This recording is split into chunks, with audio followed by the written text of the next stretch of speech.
మన మెగాస్టార్ గారి ఫ్యాన్స్ అందరికీ నమస్కారం. అండ్ నాగబాబు గారికి, ఇక్కడ ఉన్న పెద్దలందరికీ, ప్రసాద్ గారికి, బేబీ టీమ్కి అందరికీ నమస్కారం.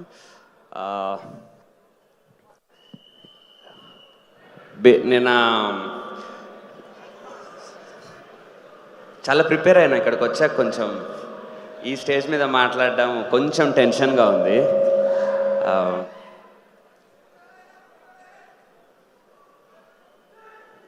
మెగాస్టార్ చిరంజీవి గారు ఈరోజు millions of fans, millions of inspiration ఇంత మనందరికి ఇచ్చారు. కానీ ఆయన స్టార్ట్ అయింది, ఆయన పుట్టింది శివశంకర్ వరప్రసాద్గా. శివశంకర్ వరప్రసాద్గా పుట్టిన ఆయన చేసిన ప్రతిదీ ఆయన సొంతంగా చేసుకున్నదే. ఆయన చెక్కుకున్న శిల్పం ఆయన ఏ రోజు కూడా ఏది ఆయనకి ఈజీగా రాలేదు. ఆయనని మనం ఎంత సూపర్ డాన్సర్, అసలు ఆయనలాగా డ్యాన్స్ వేయాలి అని అనుకుంటే ఆ డ్యాన్స్ ఆయన కష్టపడి ప్రతిదీ నేర్చుకొని moments thousands of time practice చేసింది. ఆయన అద్దాలు పెట్టుకునే స్టైల్ ఆయన 1000 టైమ్స్ ప్రాక్టీస్ చేసింది. ఆయన చేసే ఎమోషనల్ సీన్స్, ఆయన చేసే కామెడీ సీన్స్ ప్రతిదీ ఆయన ఎంతో కష్టపడి ఎంతో ప్రాక్టీస్ చేసి మనందరి కోసం. ఇట్ స్టార్టెడ్ విత్ ఆయన సాధించాలని, అది పోను పోను పోను ఆ సాధించింది అయ్యి మనందరి కోసం, తెలుగు సినిమా కోసం, ఇన్స్పిరేషన్ ఇవ్వడం కోసం అనే స్టేజ్కి వెళ్ళింది. నేను సార్ని కలిసినప్పుడు, ఆ అదృష్టం నాకు వచ్చినప్పుడు నేను సార్ని ఒక మాట అడిగాను. సార్, స్టార్టింగ్లో కెరీర్ స్టార్టింగ్లో మీరు చాలా కష్టపడ్డారు, అదంతా ఐ కెన్ అండర్స్టాండ్, బికాజ్ చాలా కసి ఉంటుంది అప్పుడు. మాలాగా ఇనీషియల్ డేస్లో ఏదో చేసేయాలి, ఎంత కష్టమైనా పడాలి, ఇప్పుడు కాకపోతే ఎప్పుడు చేస్తామని. But 20 decades of number 1 stardom చూసిన తర్వాత ఇందిరా ఠాగూర్ ఆ సినిమాల్లో కూడా ఆయన వీణ స్టెప్ కింది నుంచి ఆ రేంజ్లో వేయడం 20 ఇయర్స్ వాళ్ళకు కూడా పాసిబుల్ కాదు. బికాజ్ నేను కూడా డ్యాన్స్ వేస్తాను కాబట్టి నాకు తెలుసు అదంత ఈజీ కాదు. దానికి వెనకాల ఎంతో అవర్స్ ఆఫ్ కృషి ఉంటుంది. ఆయనకి బ్యాక్ పెయిన్ వచ్చి ఉంటుంది, అది వచ్చి ఉంటుంది, చాలా కష్టమై ఉంటుంది. నేను అడిగి అంటే అంత సాధించాక అవసరం ఏముంటుంది సార్, మీరు కొంచెం లైట్ తీసుకొని మీరు పడిన కష్టంలో 20-30% తక్కువ చేసినా ఎవ్వరు అడగరు. ఆ ప్రొడ్యూసర్ సార్ గారు మనము ఏమి వెళ్ళి ఎందుకు చేయలేదు అని క్వశ్చన్ చేయము, ఎవరు అడగరు. మరి ఎందుకు చేస్తారు, వాట్ ఈస్ ద మోటివేషన్, ఇంకా సాధించాల్సింది ఏముంటుంది నా మోటివేషన్ అని అడిగా. దానికి ఆయన అన్నారు, అంటే నాకు ఏదో సాధించాలి, ఏదో లేకపోతే అభిమానులని ఇంకా ఎక్కువ సొంతం చేసుకోవాలి, ఇదంతా కాదు, నాకు అలా తప్పితే ఇంకోలా పనిచేయడం రాదు అన్నారు. దట్ ఈస్ అది ఆయన సాధించడం కోసం చేసిన పని కాదు, లేకపోతే ఇంకేదో అచీవ్ చేసేయాలి, ఇంకా పెద్ద స్టార్ అవ్వాలని చేసే పని కాదు. సినిమా పట్ల ఆయనకున్న ప్రేమ, అది చేసే పని పట్ల ఆయనకున్న సిన్సియారిటీ, అది అంత sincere human being towards a work ఈ జనరేషన్లో నాకు తెలిసి ఎవరు ఉండరు. Because every step of his life he shaped it only with hard work. ఆయనకి జస్ట్ బికాస్ ఏదో సింపుల్ థింగ్స్ వల్ల ఆయన జర్నీ కూడా, if you see super stars of ఆ range of super stars, biggest super stars in India చూసుకుంటే, ఈయన జర్నీలో ఉన్నంత కష్టం, ఈయన జర్నీలో ఉన్నంత హార్డ్ వర్క్ ఏ సూపర్ స్టార్లో ఉండదు. ఎందుకంటే ఈయన చేసుకున్న ప్రతిదీ ఆయన చిరంజీవి గారు అంటే ఆ రేంజ్ ఆఫ్ డ్యాన్స్ వేయాలి, చిరంజీవి గారు అంటే ఆ రేంజ్ ఆఫ్ కామెడీ చేయాలి, చిరంజీవి గారు అంటే అంత కష్టం పడితేనే చిరంజీవి గారు అని మన చేశారు. సో ఆ హార్డ్ వర్క్ ఆయనకి ఎప్పుడు సినిమా పట్ల ఉన్న సిన్సియారిటీ వల్ల వచ్చింది.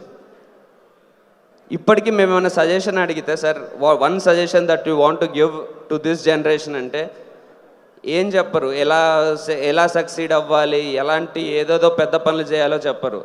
పొద్దున్నే సెట్కి టైంకి వెళ్ళాలి, పద్దాక వెళ్ళి క్యారవన్లో కూర్చోవద్దు, అక్కడ పని చేసుకోవాలి, నెక్స్ట్ ఒక మూమెంట్స్ ఉంటే దాన్ని ప్రాపర్గా ప్రాక్టీస్ చేసుకోవాలి, డైలాగ్స్ ఉంటే దాన్ని ప్రాపర్గా ప్రాక్టీస్ చేసుకోవాలని ఎప్పుడు ఆయన చెప్పేది పని సిన్సియర్గా సినిమా కోసం ఎలా కష్టపడాలి అని. నాకు తెలిసి సినిమాని ఆయన ప్రేమించినంత ఎవరు ప్రేమించలేదు, సినిమాకి ఆయన ఇచ్చినంత రెస్పెక్ట్ ఎవరు ఇవ్వలేదు. అంత రెస్పెక్ట్ ఇచ్చిన ఒక మనిషిని, అంత సినిమా అంటే సినిమా అనే దానికి ఒక ఆత్మ ఉంటే, ఒక కళామ తల్లి ఉంటే, దానికి అత్యంత సేవ చేసుకున్న ఒక భక్తుడు ఆయన, సినీ కళామ తల్లికి. అలాంటిది అంత రెస్పెక్ట్ ఇచ్చిన ఆయన సినిమాకి ఏదో ఒక చిన్న మిస్టేక్ జరిగితే ఆయనకి గ్రాంటెడ్ తీసుకున్నాడు, లేకపోతే ఇంట్రెస్ట్ లేకుండా చేశారు, ఇలాంటి పదాలు ఎవరన్నా వాడితే ఒక్కసారి బ్యాక్ వెళ్ళి జర్నీ చూసుకుంటే మన ముందే కనిపిస్తుంది కదా. అది కామన్ సెన్స్ లేని డైలాగ్ అని మనకే అర్థమవుద్ది కదా. ఆయన సిన్సియర్ లేకుండా ఎందుకుంటాడు? Anyone can do that but not him. That is not possible for him. ఎందుకంటే ఆయనకు అలా ఉండడం రాదు. ఆయనకు అలా ఆయన వే ఆఫ్ ఫంక్షన్, ఆయన బాడీ అలా ఫంక్షన్ చేయదు. అండ్ బేసిక్గా ఒక ఇంట్లో 3 జనరేషన్స్ ఉంటారు. మా ఫాదర్ ఆయన ఫ్యాన్, నేను ఆయన ఫ్యాన్, నా మేనల్లుడు వాడు అమ్మడు కుమ్ముడి నుంచి ఆయన ఫ్యాన్, వాడు 5-6 years old. ఒక ఇంట్లో 3 జనరేషన్స్ని ఇంపాక్ట్ చేస్తున్నప్పుడు జస్ట్ ఆయన ఓకే, ఆయన తెలుగు ఇండస్ట్రీకి ఎంతో చేశారు, బికాజ్ ఆయన రేంజ్ ఆఫ్ ఆయన తెలుగు సినిమా మార్కెట్ని పెంచిన తీరు ఈరోజు మేము ఆ ఫ్రూట్స్ ఎంజాయ్ చేస్తున్నాం. హీరో అనే దానికి ఒక క్రేజ్ అంత తీసుకొచ్చినందుకు ఈరోజు ఇంతమంది హీరోలం అవ్వగలుగుతున్నాం. ఇదంతా ఆల్రెడీ మన ఓపెన్ ఫ్యాక్ట్. కానీ బేసిక్గా ఆయన క్రియేట్ చేసిన మెయిన్ ఇంపాక్ట్ ఏంటంటే చాలామందికి డైరెక్షన్ ఇచ్చారు. బికాజ్ నాకు తెలుసు, నేను లైఫ్లో అంత రెస్పాన్సిబుల్ పర్సన్ని కాదు, బట్ నాకు సినిమాల మీద ఇష్టం అనేది ఒక్కటి రెస్పాన్సిబిలిటీగా ఫీల్ అవుతుంటా. ఆ ఇష్టం నాకు ఆయన తెప్పించారు. ఆయన డ్యాన్సులు చూసి ఆ ఇంపాక్ట్ నాకు రావడం వల్ల నేను లైఫ్లో ఒక డిసిప్లిన్ తెచ్చుకున్నా. డ్యాన్స్ నేర్చుకోవాలి, హీరో అవ్వాలి, ఆయనలాగా మనము పెద్ద స్టార్ అవ్వాలి అని ఆ ఇన్స్పిరేషన్ నాలో నింపారు. నాలాంటి కొన్ని థౌజండ్స్, 10,000s, lakhs ఆఫ్ పీపుల్లో నింపారు. దానివల్ల ఒక జనరేషన్లో డిసిప్లిన్ పెరిగింది, కష్టపడే గుణం పెరిగింది, ఇంట్రెస్ట్ పెరగడం వల్ల. లేకపోతే ఏ పని చేసే వాళ్ళమో తెలీదు, ఏదో ఎంజాయ్ చేస్తూ ఉండేవాళ్ళమేమో, లేకపోతే ఇంకేదో ఇంత కష్టపడి ఇంత రెస్పాన్సిబుల్గా అయితే బిహేవ్ చేసేవాళ్ళం కాదు. అది ఆయన లైఫ్ అనేది ఒక హీరో అవుదాం అనుకునే వాళ్ళకో, డైరెక్టర్ అవుదాం అనుకునే వాళ్ళకో కాదు. లైఫ్లో ఏ వాక్ ఆఫ్ లైఫ్లో ఉన్నా, అది ఏ ఫీల్డ్లో ఉన్నా, అలాంటి ఒక మనిషి ఆ టైప్ ఆఫ్ వర్క్ చేస్తున్నప్పుడు, ఆ టైప్ ఆఫ్ ఎంజాయ్మెంట్ మనకు కలిగిస్తున్నప్పుడు మనలో ఒక ఇంట్రెస్ట్ క్రియేట్ అయ్యి తెలియకుండా మనము ఆ వర్క్ పైన అట్రాక్ట్ అయ్యి దానికి పని చేసేస్తాం. మనకి ఏ వర్క్ ఉన్నా సరే ఆయన ఇన్స్పిరేషన్లా తీసుకోవచ్చు. సో ఇంత ఒక డిసిప్లిన్ ఇచ్చారు మాకు లైఫ్లో, to work hard and to be responsible in life. నిజంగా నాకు అనిపిస్తుంటుంది, చరణ్ గారు, వరుణ్ గారు, మన వైష్ణవ్, తేజన్న, వీళ్ళందరికీ ఆయన ఇచ్చింది ఎంతో మాకు తెలియదు. కానీ వాళ్ళందరికీ బ్యాగేజ్ ఎక్కువ ఆయన, ఎందుకంటే అలా బాధ్యత ఉంటుంది. చిరంజీవి గారి పేరు నిలబెట్టాలి, చిరంజీవి గారు ఇప్పుడు అలాగా డ్యాన్స్ చేయాలి, చిరంజీవి గారు అలాగా చేయాలని. మాకు ఆ బ్యాగేజ్, ఆ బాధ్యత ఉండదు, ఆయన ఇచ్చిన బలం ఉంటుంది. సో ఆయన మా అందరికీ బలం. చరణ్ గారికి, వరుణ్ గారికి, వీళ్ళందరికీ బాధ్యత, మాకు బలం. సో ఆయన మా బ్యాక్గ్రౌండ్, కష్టపడి సాధిద్దాం అనుకున్న ప్రతి ఒక్కరికి మాకు ఆయన బ్యాక్గ్రౌండ్. ఎందుకంటే బేసిక్గా జనరల్లీ నాకు కొంచెం భయం, ఎవరైనా సినిమా ఇండస్ట్రీలో కొంచెం నాగబాబు గారి పక్కన కూడా ఇందాక భయంగానే కూర్చున్నా. బట్ చిరంజీవి గారు ఒక్కరిని నేను కలిసినప్పుడే తెలియకుండా మా ఫ్రెండే అని ఫీలింగ్ వస్తుంది. అది ఎందుకు వస్తుందో నాకు తెలియదు. బికాజ్ ఆ ఇంపాక్ట్ ప్రతి ఒక్కరి లైఫ్లో, ప్రతి ఇంట్లో మమ్మీ, డాడీ, అక్క, తమ్ముడు, చిరంజీవి గారు ఉంటారు. ఆ ఫీలింగ్ ఉంటుంది కాబట్టి ఈవెన్ మా పేరెంట్స్ని కల్పించినప్పుడు కూడా the way my mom was speaking, మా ఫాదర్కి కూడా నేను చిన్న హీరో అయ్యా ఇదంతా ఏది ఆయన ఎప్పుడు ఎగ్జైట్ చేయలే. చిరంజీవి గారు ముందు కూర్చోబెట్టారు, ఆయన ఆఫ్ కోర్స్ ఆయన కాలేజ్ టైం నుంచి చిరంజీవి గారు ముందు కూర్చోబెట్టినప్పుడు ఆయన ఏం మాట్లాడట్లేదు. ఏంటి ఏం మాట్లాడట్లేదని ఒక్కసారి మా ఫాదర్ ఏదో మాదే చాలా ఫ్యాన్ అంటే ఒకసారి చెప్పండి మీరు మీకు స్కూల్ ఉందంట కదా అని ఇలా అనగానే first time I saw my father drop tears in his eyes. నేను ఇలా షాక్ అయి చూస్తున్నా మా డాడీకి ఏమైందని. ఎందుకంటే మా డాడీ ఆ రోజు తర్వాత 2 రోజులు ఏదో ట్రాన్స్లో ఉన్నాడు, ఏదో హైలోనే ఉన్నాడు.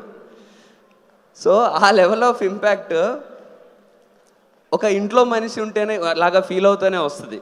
మా ఫాదర్ ఎప్పుడో నన్ను నేను ఇంకా అంత ప్రౌడ్ ఫీలింగ్ ఆయనకు తెప్పిలేదు. బట్ ఏ రోజన్నా నా కోసం అన్నా అలా ఏడుస్తారో లేదో నాకు తెలీదు. సో అంత హౌస్ హోల్డ్ నేమ్ ఒక మనిషి అయ్యారు. సో అలాంటి అపురూపమైన లైఫ్, అలాంటి అపురూపమైన మన మధ్యలో ఉన్న ఒక ఇంపాక్ట్ని మనం కాపాడుకోవాలి. మనం ఏ హీరో ఫ్యాన్ అయినా ఉండొచ్చు, ఎవరినైనా అడ్మైర్ చేయొచ్చు, ఏమైనా చేయొచ్చు. కానీ సినిమా అంటే మనకి ప్రేమ ఉంటే, తెలుగు సినిమా అంటే మనకు అభిమానం ఉంటే, తెలుగు సినిమా మీద మనకి ఒక రెస్పెక్ట్ ఉంటే, ఆయన అనడము తప్పుగా మనల్ని మనం తక్కువ చేసుకోవడం, మన మీద మనం రెస్పెక్ట్ పోగొట్టుకోవడం. పక్కన వాళ్ళు ఎవరన్నా అంటే మనం కానీ మన ఇంట్లో కూర్చొని మన ఇంట్లో వాళ్ళని తిట్టుకోకూడదు కదా. మన చిరంజీవి గారిని మనం వండం ఏంటి చెప్పండి. మన చిరంజీవి గారు మన ఇంట్లో ఉంటారు, మన మనిషి ఆయన. సో మనకి ఏదైనా నచ్చకపోతే డెఫినెట్లీ చెప్తాం, సార్ మాకు ఈ సినిమా నచ్చలేదు సార్, నెక్స్ట్ టైం ఇంకో లాంటిది తీయండి సార్ అంటే. ఎస్, ఆయన మోస్ట్ వెల్కమింగ్. అట్లాంటి దాటికి ఆయన డెఫినెట్లీ మార్చుకుంటారు, చేసుకుంటారు. అది ఆయన జీవన శైలి. It happened hundreds of times. But ఆయన్ని తక్కువ చేసి మాట్లాడడము, ఆయన మీద ఏమన్నా దుష్ప్రచారం చేయడం అనేది మన మీద మనం అలా గాల్లో పైకి ఉమ్మేసుకోవడం అంటారు చూడు, ఆ టైప్ లాంటిది. సో వద్దు, మనల్ని మనం రెస్పెక్ట్ చేసుకుందాం, మన చిరంజీవి గారిని మనం కాపాడుకుందాం, ఆయన ఇంపాక్ట్ని మనసులో పెట్టుకుందాం. అండ్ ఇదంతా చెప్పింది పాస్ట్ గురించి నేను చెప్తున్నాను కాదు, చిరంజీవి గారు ఆల్రెడీ ఇంత చేశారు. బట్ ఆయన లైఫ్ లాంగ్ ఇంకా ఇంకా ఇంకా వెళ్తూనే ఉంటారు, మనల్ని ప్రౌడ్ చేస్తూనే ఉంటారు. సో పిక్చర్ అభి బాకీ high. Thank you. Fantastic, Karthikeya. Thank you so much.